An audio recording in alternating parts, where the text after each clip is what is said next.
I want to talk a little bit about Marathon, ladies and gentlemen, because this game has gone from the stolen art controversy to now what seems to be one of the most hyped games of the year. Now, I'll call myself out, right? I made a lot of coverage around Marathon during that plagiarism scheme because I thought it's just an irredeemable act. And I know it's one person, but it's a very selfish act by one or a group of individuals within the art team that damned the whole project. And basically the war I'm going to be tackling today that I've been experiencing internally is Marathon, honestly, in this latest trailer, looking really cool, grasping my mind in a unique way, but also my favorite element of this game is kind of the contaminated part of it. And should I get over that to ultimately play this game, and am I punishing the wrong developers for that? Because with something like Marathon, is it fair for me to punish an entire team of hundreds of people who are basically counting on this game to succeed so that Bungie can continue on in the capacity that they are at right now, more independently rather than being rolled into PlayStation? Should I punish all of them because I didn't like the actions of one dude who has now left the company? I want to dive into that, but to get there, I want to kind of point out some of its turnaround here. First off, we have Windows Central Gaming here, who points out that Marathon has skyrocketed on Steam's top sellers chart after the pre-orders went live, and it's the second best selling paid game, just below Arc Raiders, which we know was well over 10 million copies here. I found this to already be a really surprising revelation here, because this was happening like right as the game was starting to gain some more steam. You see, if you look at this video right here, this is the one that started to win people back. This is the Vision of Marathon Bungie Vidoc. And before we even just check a little of this out here, you'll see in the comments here, I was so surprised at how positive it was. Not because I want people to destroy, but you can see my homie Destin here. He says, this Vidoc gives me hope here. Wow, the corpse decay thing is so cool. We just see, I like how they enhance the vibrant colors while maintaining the dangerous atmosphere. Okay, I appreciate the added grittiness. So they did adjust the art style. Bro's hitting the G spot with that piano. Damn. Excellent that the bodies stay in decay now. More detailed customization would be welcome too. You see, the foliage and environments look so much better. It feels like there's actually like a short film that was made now. So you're seeing on the visual front, positivity. Even down here, soundtrack still bangs. So you know me, I'm not usually the content creator who's like, look what everyone's saying. There's my content for the video. But you're seeing that based on this Vidoc here, people have really started to get on board with what they're doing with this world here. A lot of people are starting to like the technological aesthetic, the gameplay. They're turning it around. And again, I found this tremendously shocking just given this situation they are in. That situation being right here. Marathon's stolen art issue has finally been resolved. So for those who did not catch up, Anti-Real did call out Bungie saying that they stole their art style. And you could see it was like 1-to-1. Like someone straight up ripped it. 1-to-1. It's never been exactly indicated who that was, but in our next story here, I have my suspicions. But fortunately, you'll see her on Twitter that Anti-Real does confirm that the Marathon art issue has been resolved with Bungie and Sony to my satisfaction. And you can see my reply here is how I think things went. I would be pretty satisfied too if I'm hoping that she got the bag and then some. Well-deserved, of course. Very talented artist. So I think that was a little bit of vindication. Okay, they've gotten rid of the guy who might be responsible for this. They've satisfied Anti-Real, likely with a lot of money. Okay, maybe now's a good time for a new beginning. So then they drop that Vision of Marathon Vidoc. From there, I have this interview here with This Week in Video Games where it says Marathon art director Joseph Cross discusses departure from Bungie. I was really curious about this one because this guy's talking after, he was there as their art director. The controversy happened, and Joseph Cross was one of the guys you saw on that stream who was like fidgeting and everything because understandably he was like, we are so screwed. But they still decided to do a live stream after getting caught plagiarizing for Marathon. And we know how the internet goes. The chat really let him have that. So here's what he says. Regarding his departure in December 2025, which came just months prior to the release of Marathon in March 2026, Cross told Klimatov that, quote, it ended up being a confluence of things. It wasn't one thing. One reason was his desire to continue working as an artist on new projects. I still consider myself essentially a commercial artist, and I have an identity as an artist and as an individual, and understanding game development culture. At some point, I understood how I relate to all of this. I'm not a founder of Bungie. This is not my company. and I'm conscious of the number of projects I get to work on in my life. I'm not getting any younger. I've spent what will ultimately be 15 years essentially on 2 projects for Bungie, Destiny and Marathon, with film work in between. And the natural cadence of the kind of work that happens post-launch in a service game, I also understood what that was looking like. Cross also cites the leadership responsibilities associated with his role at Bungie being a factor. Quote, at the end of the level of seniority that I had, there are challenges that don't necessarily exist as an artist. And getting to this phase of a project like this at the level had its own challenges that contributed also. But I'd like to primarily say it was just a feeling that it's a good amount of time to work on a thing. I talked to a lot of artists and peers about it and ultimately came down to your identity. Who are you as an artist, as a creative? That was the decision I felt like I needed to make. Regarding the shifting public sentiment toward Marathon, which took a blow following the lukewarm closed alpha playtest, Cross said, it's difficult for me to take any of that stuff personally because I believe in the art, because I believe in what we've done. I can't control the way the game plays. I'm not a designer. I'm not the game director. I can only control what I can control, and what I could control, I feel really good about. And you can't take that away from me as much as the haters try to online. Whatever the animosity is, you can't take that sort of thing I care about away the most. Additionally, Cross spoke to the seemingly heightened role that Marathon's art direction had in building its appeal. Quote, at a certain point, I really did believe that art had potentially more of a responsibility for creating interest than it would have if we were working on a different kind of game. The game's design, nobody's reinventing the wheel here. We're putting compelling spins on established mechanics. The narrative is also not reinventing the wheel. It's an abandoned space colony where something mysterious happened. We've seen this a lot. It's about how you spin it. And at some point, for better or for worse, I told myself that this is an opportunity for art to sort of step up and provide a level of newness in this world. Klimatov's interview concludes with Cross musing on the high-risk nature of the project and diminishing possibility of it more like existing in the future. He says, quote, oftentimes we felt like we were sort of getting away with something, he said. I think about that in the big picture. The idea of the studio's funding unproven, unknown projects for 6 or 8 years for hundreds of millions of dollars, sort of on spec. How much longer are things like that going to exist? So no real mention in all this about really what happened with the plagiarism there, which, again, art director, that's your department. You got to oversee that sort of stuff. So interesting there was no mention of it. But the point being is that he did leave. I do think this crossed something off for people. So you did right by Anti-Real. Art director's out. Vidoc is painting a clear vision. And there's a response that felt very quick from the alpha playtest.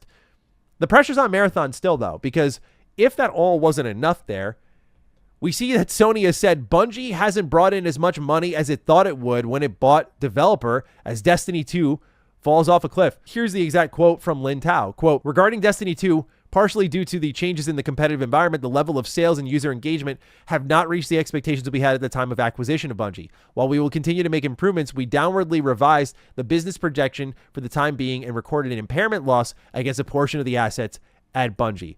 So it's certainly been a tough time for them, and they have certainly had their work cut out for them. And if that wasn't enough, then let's go back to 2024, where after Final Shape and how well received that was, they made a lot of cuts, letting 17% of the workforce go. This was in a post by Bungie boss Pete Parsons, who, by the way, is also out now. So that can also build some positive sentiment that Bungie's getting rid of a lot of the gunk, a lot of the stuff that made them really hard to root for even longtime fans like myself who grew up loving Halo. I was not a big Destiny guy really ever. I played like 10 hours of Destiny 2. So can't really speak to that too much, but grew up with Bungie. Loved Bungie growing up until 2012, something like that. Actually, I played a decent amount of Destiny 1. It's the same rigmarole you've seen before. Generous exit package, industry shifts, enduring economic conditions, yada, yada, yada. This all is on the heels of the launch of the Final Shape, which just did not do enough. And Bungie really didn't have a place to pivot to after Final Shape. For a lot of people, it's kind of like where we were with Marvel, right? You reach your endgame moment, and when you reach endgame, what happens? Interest in the brand falls off. We know what happened with Phase, whatever the hell it was called. Not a lot of people really tuned in for what Marvel was doing. And now they're bringing back all the hits. They're like, we're bringing back Captain America. We're bringing back Robert Downey Jr. We're bringing everyone back for this. And suddenly people are talking about Marvel again, right? Bungie needed to pivot. They only had Marathon up next. There was no Destiny 3. And then here we see that Sony says Bungie's independence is getting lighter as it aims to launch Marathon. We are now fixing the problem, so we believe this launch will happen. This is indicated in that, after everything went south with Marathon, right? It was this huge, huge issue. People are wondering, is this game going to even launch? I'll admit I was wrong. I was one of the people who said that I think Marathon's going to get canceled because I felt that the issue, that the rot was going to run a lot deeper, where they would have to reach real deep to fix it. And who knows? There's a playtest coming up soon, and we'll talk about that in a moment here, but maybe there's a level of like, oh, we found something else. You know, for their sake and those who did work hard in the game and had nothing to do with the artistic direction of the game with anti-real and everything like that, I just hope it does pan out well. But yeah, so we see that Sony's telling us that Bungie's independence is getting a bit lighter here. This is from, again, Lin Tao here saying, again, no commitment, no official announcement, just a lot of corporate speak here, keeping it very safe, very close to the chest here, is what Sony was doing with Bungie. Now, to move things a step forward here, things are turning around in 2026. February comes around. Sony's very confident in Marathon after a playtest change here. So this is a little bit different. Again, it's Lin Tao, and she said it had our user tests, and then users had feedback.